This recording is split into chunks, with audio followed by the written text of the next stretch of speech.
बिस्मिल्लाहिर्रहमानिर्रहीम। अच्छा, मैं आज जो जिस टॉपिक के ऊपर जो चीज़ बताना चाह रहा हूँ वो रिसर्च के अंदर, आर्टिकल के अंदर, रिसर्च के अंदर जो है एब्स्ट्रैक्ट है उसके बारे में।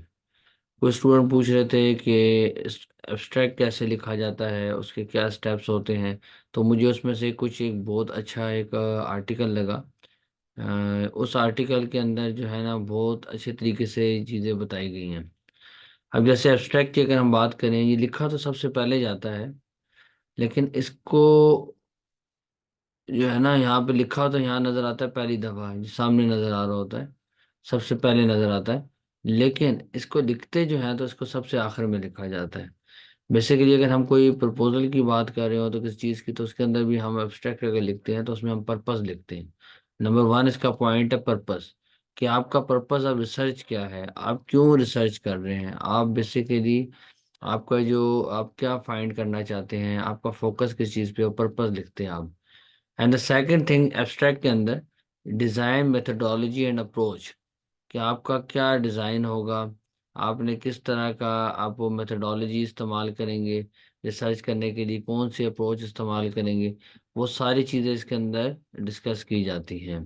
उसके बाद फाइंडिंग्स, अगर आपने रिसर्च कर ली है तो फिर तो आप उसको यहाँ पे फाइंडिंग्स लिखेंगे कि आपकी सिग्निफिकेंट हैं, इनसिग्निफिकेंट आ रही हैं, तो वो यहाँ पे फाइंडिंग्स लिख दें। अगर आप कोई प्रपोजल जमा करा रहे हैं तो just you will be expect करेंगे कि ये चीज़ें मैं इस तरह प्रोसेस करने के बाद इस तरह के रिजल्ट जो हैं वो मेरे पास आएंगे।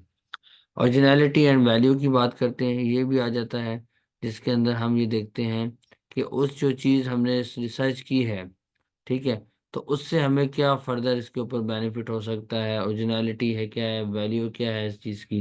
तो ये तमाम चीज़ें जो है स्टेप आ जाएंगे एब्स्ट्रैक्ट के अंदर सिर्फ।